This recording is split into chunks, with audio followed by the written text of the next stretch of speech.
Di na ko matingala kung nganong butan kay ka ug kung nganong manggihinatagon kay ka tungod kay humok kayo ang imong kasing-kasing.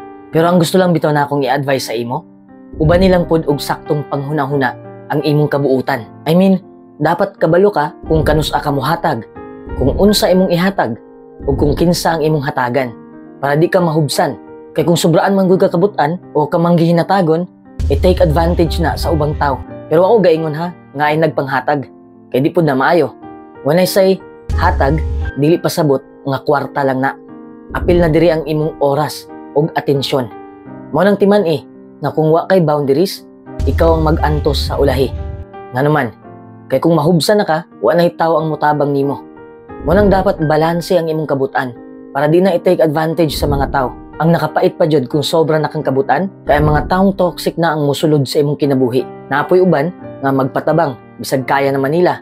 Sa sige nimong panghatag, murarag gitudluan nimo ang mga tao nga magtinapol. Di na sila mulihok, kay maghulat na sila kung unsa na pud imong ihatag. Mao nang gihimo ko ni nga video para mahibalaan nimo ang 5 ka senyales nga sobra na ang imong gipakita sa mga tao. Number 1, sige ra kag tando. Ana kung usa ka amigo, kung naa daw mangayo sa iya o manghulam og kwarta niya, di siya makabalibad kay mahadlok siya nga masuko sa iya ang maong tao. Mao ni problema sa kadaghanan. Pero timan nga wa kay utang nila. Di nimo obligasyon nga mobigay pirmi. Kung di nimo kaya ilang mga hangyo, di man sayop kung mobalibad ka. Ang uban man god mag-abusar kung sige lang kag oo sa ilang gusto. Abusaran nila ang imong kabutan. Manang kat-uni kung unsaon pagbalibad.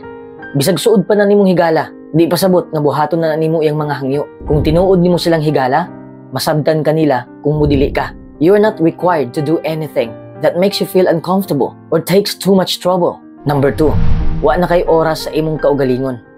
Ang rason kung nganong magulanon ka, kay wa na kay oras para sa imong kaugalingon. Spending me time is actually very important.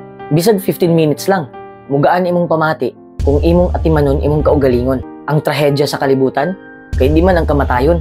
Ang grabe nga trahedya bitaw, kay kanang buhi ka pero gipasagdan na nimo ang imong kaugalingon. Buhata ang makapalipay nimo. Spend time alone. That is the time for self-motivation, self-analysis, and to awaken your power within you. Number 3, ikaw ang gapasan sa problema sa uban. Pwede mong kang mutabang nila. Pwede nimo silang gayran. Pwede nimo silang tudluan. Pero aigpasana ang ilang problema.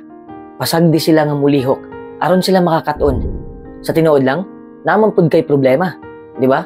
Ay nagdungagi, tanang sobra makadaot. Madepress ka kung bugat na kayo imong problema. Malumos ka. There's also a possibility that by trying to help them, you might make something worse. Usbon lang nako way dautan kung mutabang ka. Pero ay pud pasana ilang problema.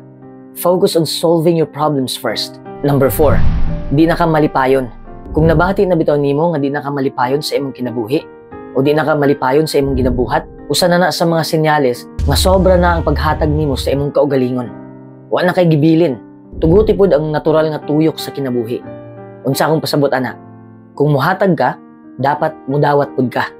Dapat balanse ng duha. Give and take. The universe operates through dynamic exchange. Number 5, nabugatan na ka. Pero para sa ako, wala ako nigiisip nga negatibo. Kay kung mabugatan bitaw ta, diri man gud mo function atong utok para mangitag paagi nga mugaan ang atong kinabuhi. Diri nimo mahibalan nga sayop na diay ang imong ginahimo. Usahay man gud, kinahanglan natong muagi sa kalisod para makakaton ta. Sa gisulti na ako ganina, pagbilin pod para sa imong kaugalingon. Ay ihatag ang tanan. Kaluy ipod ang imong kaugalingon. Sayo naman hinumduman, di ba? Tanang sobra makadaot. Ay sigtando sa ila. Pagtuon pod kung unsaon pagbalibad. Sulbara sa imong problema. Aya ka mutabang sa uban. Kung buhaton ni nimo, sigurado nga mugaan ang imong kinabuhi.